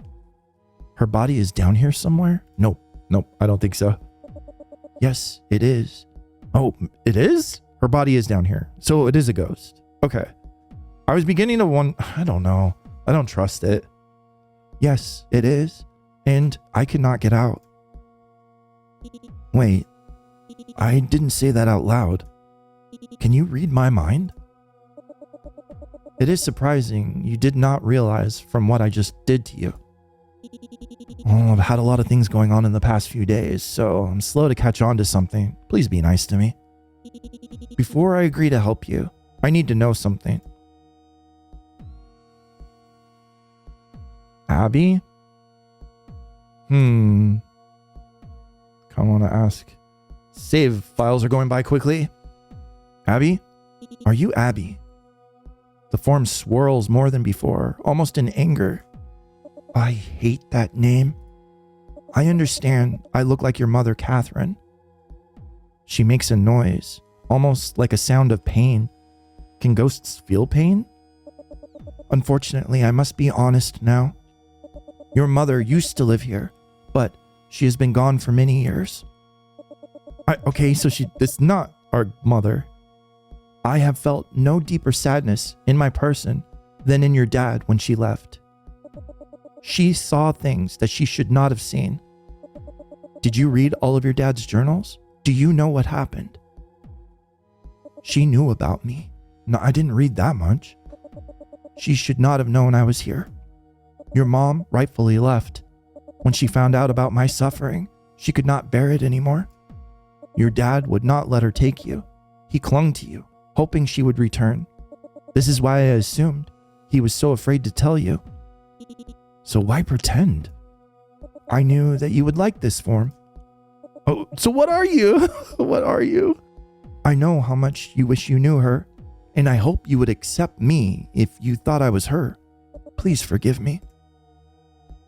I could come to you in any form you wanted. Visions like this, don't have to look like my body. Where is your body? Are you buried here? Yes, I am close by. I desperately need you to come to me. No one else can do it. Okay? You sense how pathetic and weak this spirit is. She needs you to come to her aid. You have to help her move on from whatever is holding her here. You notice now that since you've been talking, her image has been growing softer. She's fading from consciousness, and you can't be sure how much longer you can talk to her. Do not worry. I am not going to surrender into nothingness just yet. I am growing extremely tired, though. We may need to come back tomorrow to continue on, so I can get some rest. All right, that's fine. Yeah, I'm also exhausted. You know hours have passed, and it must be close to midnight. Part of you is still reeling from the revelations you've had tonight. That this ghost, with her powers to make you feel such strong pleasure and comfort, has been in this house since before you were born? Your dad knew, your mom knew, and that's why she left. But who put her here? Who killed this woman? Have you decided yet if you will save me? Yeah, I will. I will. So tell me how I can help you. No, I need something from you first. Ultimatums. Lockbox. I need something from you first. What is it? Oh, no. Oh, he just wants more. He wants another hit? Never mind. She looks at you with concern on her face, or so it seemed. Whatever fear she felt at the thoughts in your head is visible in her posture. Once you take care of me, I can give you as much of that as you would like. For now, though, you need to get into the basement. Well, we're in the basement right now. No, my dear. The real basement. Oh, the extension. That huge-ass extension. Yeah. That's what I figured. The sub-basement. I need you to check behind the shelf with boxes on the back wall. You pull the shelf away from the wall, knocking over a few boxes along the way. Nothing. Glass seems to have shattered, so you'll worry about it later. Once the shelf is moved, you realize there are scratch marks on the floor. If you had pushed to the left, it would have been easily moved. Behind the shelf is a small door locked with a chain. You could possibly break this open, but it would be easier to find the key. I do not believe he left it down here typically. And it's probably on this key ring. Well, that would make sense. The keys are upstairs. Don't worry now. We both must rest. It has been all of my effort to stay present for the past few days. When she speaks, her voice is faint. Please do not leave this house. The further you get from me down here, the harder it is to sense you. Okay, I'll come back tomorrow morning. I'm trusting you. You have always been a kind person. You stand from the chair shakily. Climbing up the stairs proves to you how tired your legs are. You hold onto the railing with a strong grip as you slowly move up. But some energy returns as you clear the top step and close the basement door. All right, cool. Here, let's save here. And we'll try Vienna sausages for the lockbox. I doubt that's it, but maybe it is. I don't know. Try to open the lock. Stare at the lock. Vienna. Pulling down on the lock. Ah, it stays closed. God damn it. Do you already know this information? Where would it be? Fuck off. Fuck off. Yeah, I can't get it. I tried Vienna sausage. I tried Vienna. I tried sausage, and I tried spam. That'd be kind of ridiculous if that was it. What did I miss? I paid so much attention to everything. With the door shut, you notice your mind feels sharper than ever. You hadn't noticed that you'd been in a fog for the past few days, but looking back, there's something crawling in your skull, quietly taking over your thoughts. The old man must have felt it too. Whatever she is, she's been infecting your house for years. The thought that you moved away from your family because of her doing, and yet she's in need of your help. She's so powerful, yet so weak. You sit down at the dining room table and put your hands on the hardwood. It's cold. In fact, you realize the whole house is cold. Before you get up, You look over at the lockbox. No, I don't know it. Still unsure of the code, but you might as well try something. God damn it, man. I don't know. I've tried so many things. Ghost? Mother? Stays closed. You aren't sure if you'll have another chance to do this. Yeah, I know. Fuck. I've literally been trying everything. Dad should have made this information easier to get. Dad? Developer daddy. Please make the information easier to get. No, it's probably just me. I'm just being a doofus. It's probably like semi-easy, and they give you all the chances in the world to reload. But I literally, with my sticky notes, I wrote everything that I thought was important down. So something must have slipped through the cracks. I tried Roy. Maybe if we call Roy. Now you have too much to do and not enough time. All right. Well, that's it. Bad ending confirmed. You brush your teeth with your eyes closed. You crawl onto the couch in your clothes. Grandma's blankets feel soft and warm over your shoulders in the cold house. You fall asleep without even turning on the TV. Sunday, November 15th, 2026, 11:03 a.m. You wake up to the sun filtering through the blinds. You feel lighter than you have all week. Your mind is clear. You need to go downstairs and open that door. You go to your coat and rifle through the pockets until you find Dad's keys. You stare at them, run your fingers across the Cardinals logo, the bottle opener, the key to the basement door.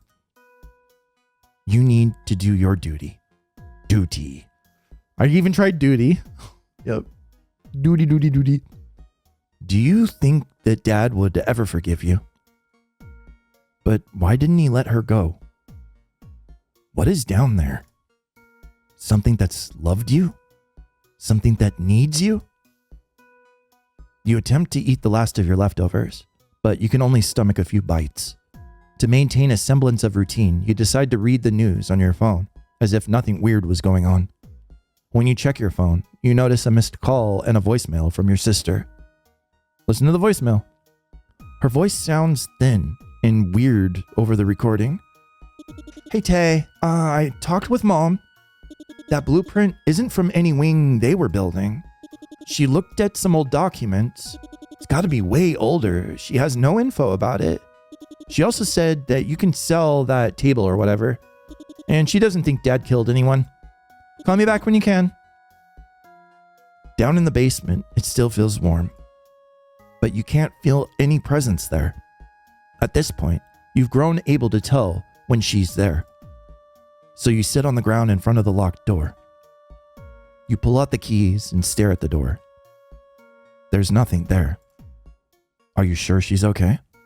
Your hands shake, even though you're not cold. It seems like hours before you feel something wafting up from beneath you. Not a physical something, but mental waves washing over you. It is crawling. It feels like it's been crawling all the way from somewhere, exhausted. She's here. I'm sorry. I cannot show myself right now. Hey, it's okay. It was a false image anyway, right? That is correct. I am glad you are here. I am also tired of all this effort I have made to bring you here. I have been so hungry. Oh, maybe the food's for whatever this thing is. Why is she hungry? Yeah. Why are you hungry? Please do not be apprehensive. I can feel your reluctance. It was just a slip of the tongue saying hungry. But it is true. She doesn't answer you. No one has taken care of me since your father died. It feels like a tendril, like a tentacle, reaches for the keys. It covers your hand and strokes it softly. And then your fingers curl away, one after another, until your palm is open. Please. You stand up and put the key into the lock, feeling it pop open as you turn. Well, at least we opened one thing with a lock on it. The door is fragile and swings open easily. It's dark. Your legs are almost compelled to move. You start to climb down the dark steps. But you know exactly where to place each foot. No fear, no hesitation. There are a lot of stairs. They seem to never end. You put your hand along the wall to feel the jagged stones. There's no handrail, but you don't need it. The blueprints must have been for this extension. Eventually, your feet stop. No more steps. At the bottom, your eyes begin to adjust to the light. The room is small, but there is a hallway to the left. But keep going, darling. Your eyes can't look away from the shelf. There it is. Keep moving, dear. You're almost here. Your breath catches in your throat. Are these trophies? Why are these here? I've been looking for this for years. Oh, maybe it's snow globe. Nope, it wasn't. I've been looking for this for years. You pick up the snow globe. Well, I didn't put a break in it. But you wouldn't for that. You pick up the snow globe. Well, it's not really a snow globe, more like a glitter globe. It's covered in a thick layer of dust. You wipe it down with your shirt and stare at it. When you moved to San Diego, you spent a lot of time doing all of the dolphin tours. They're your favorite animal. Oh, maybe dolphin? Nope, wasn't dolphin either. They're your favorite animal. You actually remember when you got this, on a trip to Florida to visit Roy, your dad let you pick out one thing to buy. You walked around the store, full of weird tourist items, and landed on this. You shake it gently. As the glitter falls back down, you feel such a sense of nostalgia. It feels like you'll start to dry heave if you don't put it down. Hold on to it. Oh, I can't hold on to it. It won't let me.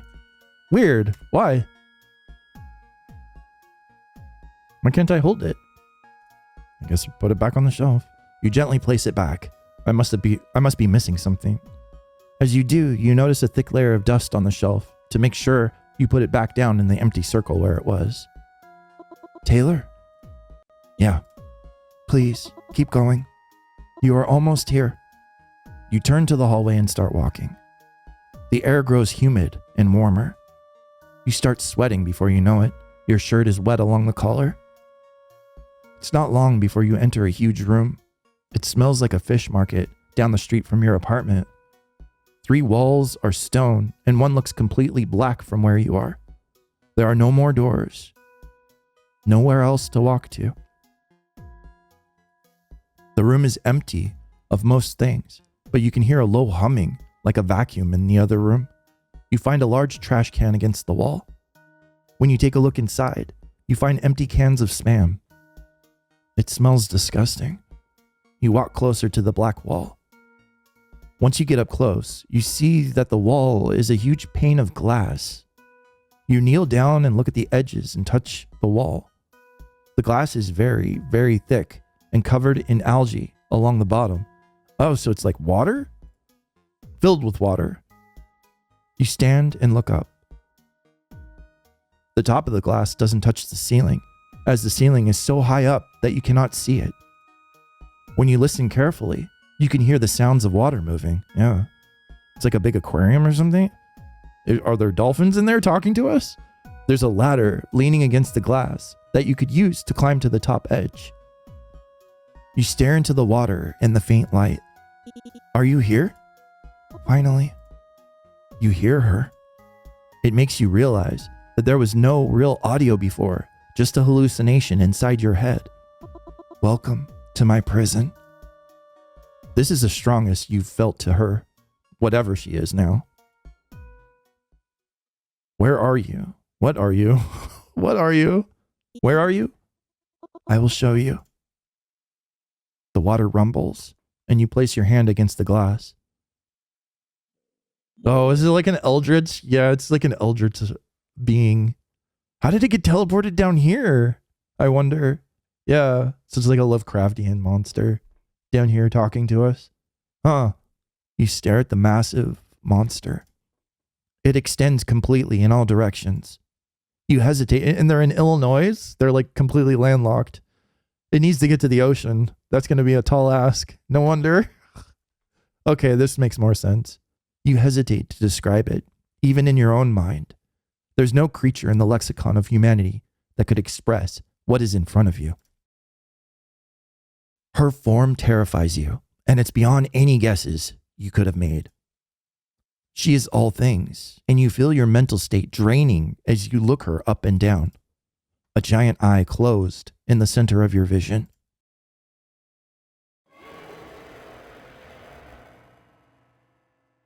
As you yank your hand away, it swims furiously out of sight, but it doesn't have much space to maneuver in.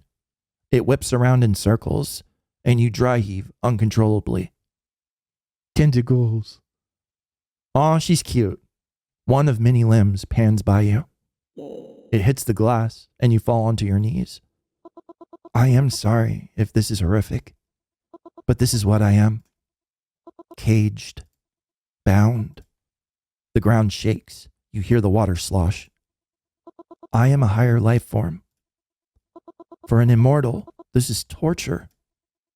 Serving a life sentence and having committed no crimes. And now it falls to you. It is your obligation to take care of me. Did I do obligation? I didn't, but I'm not even going to bother because it's not going to work. No one else can do it. You pull yourself to your feet again. You stare into the glass, hoping for answers. This is not my fault. I understand. I mean, it's not my fault either, but so this is the family burden, taking care of this thing. How did it get here in the first place? I understand. She comes back to the glass, and her form overwhelms you again. Oh, Taylor. It really does not matter whose fault it is now. My life is your baggage, as it was your father's and his. I am paying the price for someone's curiosity. So somebody summoned her here, probably. And now it is your turn. Where's Abby? Where's my mom? I don't really want to ask her either of these questions because she'll get mad. Where's Abby? You feel her anger subtly. It is me, but it is not my name. Why are you called that then? At first, the man who captured me could have been Charles Holblate. Did we write down Charles? No, Charles is not a name that I've written down. So I guess we can try it. Yeah, Charles didn't work. Could have been Charles. No, he was born into this obligation also. I know you could read my mind, but it might be nicer if you just wait for me to speak it out loud. You force a soft smile. So, my great-grandfather Roger? We did Roger already. No, we did Roy. So, my great-grandfather Roger? I was not at full capability or size at that time. I was easily overwhelmed and brought here. Oh, okay. Once I grew large enough, we both realized he couldn't set me free. And while I started out as a blessing to him, eventually I was just a burden. It takes a lot of effort and money to make sure I didn't die. My immortality makes this say, your eyes roll up into your head reflexively as she laughs. It brings you great pleasure. And in your head, you know what she wants to say. Yes, I understand. If your father had not let your mother know of my existence, maybe our lives would be different. Unfortunately, Roy is indisposed and unable to do this. And so it falls to you. Now this is your duty. All right. I need to be responsible for you. That's how we're playing it. I can't leave you here alone. You are right. Down here, being on my own, it will make me go mad. I am not just sentient.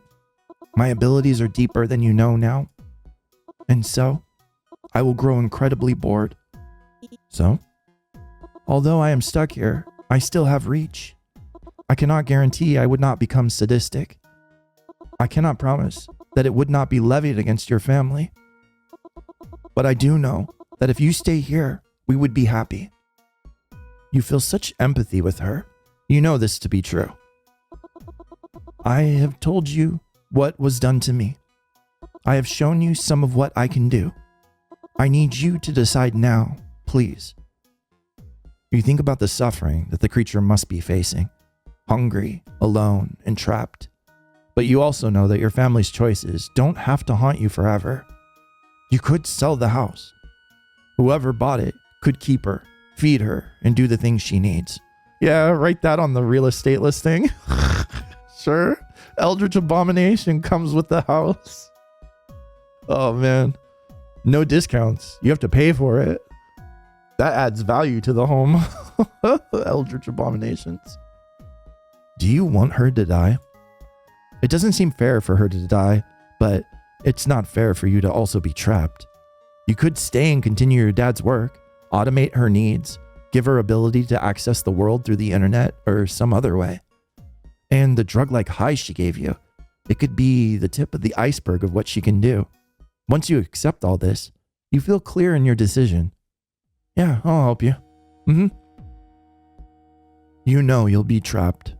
You know this will be your burden now for the rest of your life, or until you have a son to take over. You can still leave and deny this onus. You need to choose. Take the burden? Yeah, I don't even need to save for this because I've already resigned myself to it. Yeah, I'll help you. Oh, yes. What do you need first? Food. Food, please. I'm so very, very hungry.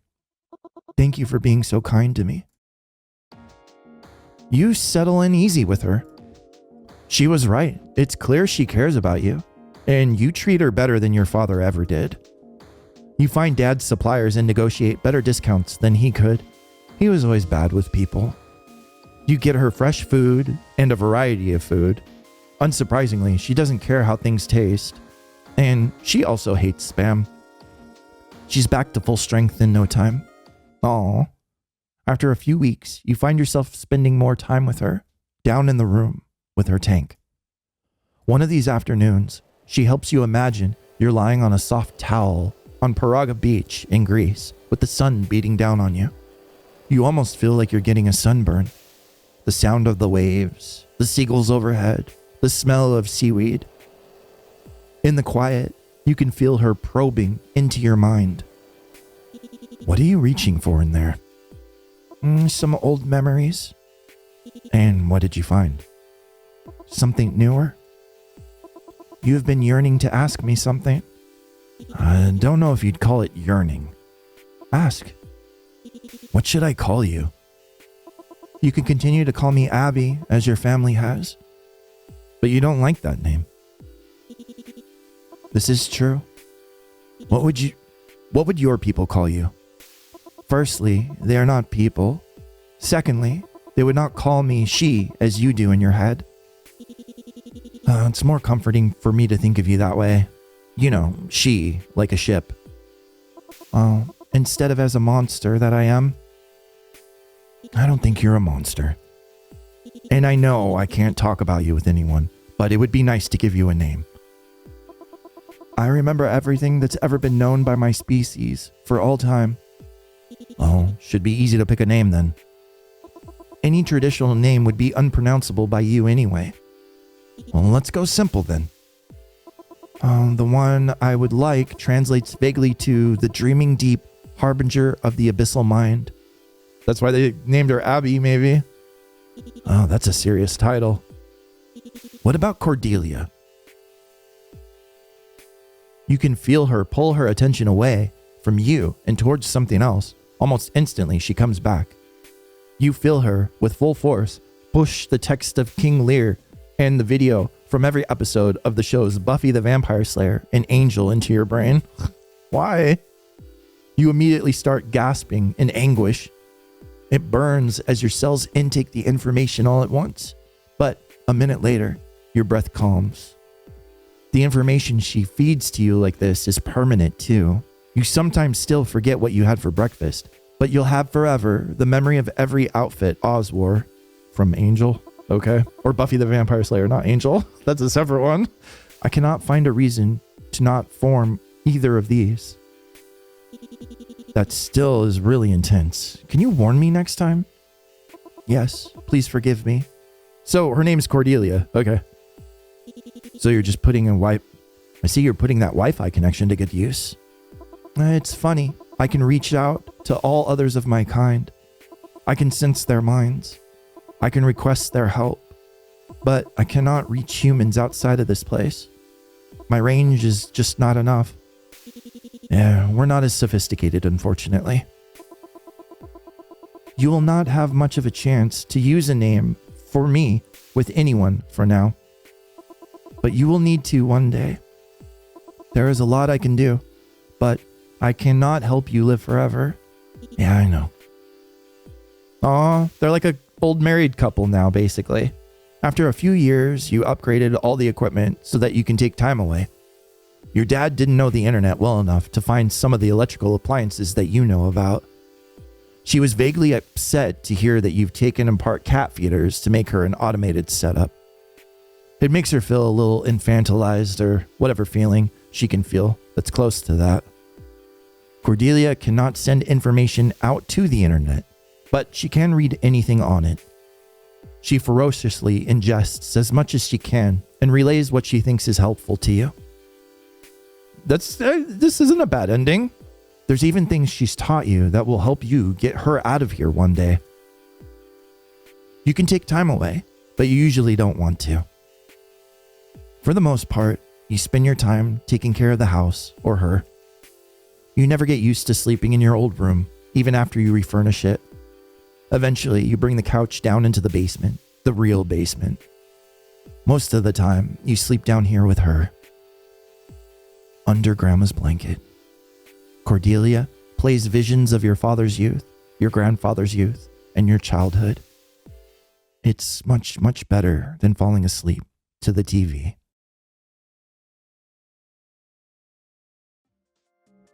Ending 5. It's not a bad ending. It wasn't terrible. I thought it would be terrible, like we'd have the worst ending because I couldn't get the lockbox open. But yeah, interesting. I liked it. I wish I could. I don't even know what to go back and change to get more endings. I'm not sure, but that's okay. I like that ending. That makes me happy. And if that makes me happy, then we will leave it there. But you should go download it. Maybe you can find out how to get into the lockbox. You should totally do it. Go check it out. It's on Steam. Link in the description. It's free. So go play it. All right. We'll leave it there. Thank you all so much for watching. I'm Lone, and this has been In the Foundation.